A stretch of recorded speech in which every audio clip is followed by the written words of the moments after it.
പ്രാവിന്റെ കൂട്ടിൽ കയറിയ മൂർഖൻ പാമ്പിനെ പിടികൂടി. വരാക്കര പാലക്കുന്ന് പങ്ങപ്പറമ്പിൽ രഞ്ജിത്തിന്റെ വീട്ടിലെ പ്രാവിന്റെ കൂട്ടിലാണ് 5 അടിയോളം നീളമുള്ള മൂർഖൻ പാമ്പ് കയറിയത്.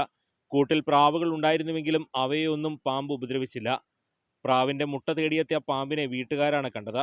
ഉടൻ തന്നെ വനപാലകരെ വിവരമറിയിക്കുകയായിരുന്നു. പാലപ്പിള്ളിയിൽ നിന്നെത്തിയ റെസ്ക്യൂ ടീം അംഗം രജീഷ് നന്ദിപുരമാണ് പാമ്പിനെ പിടികൂടിയത്. പാമ്പിനെ പിന്നീട് ഉൾവനത്തിൽ വിട്ടയച്ചു.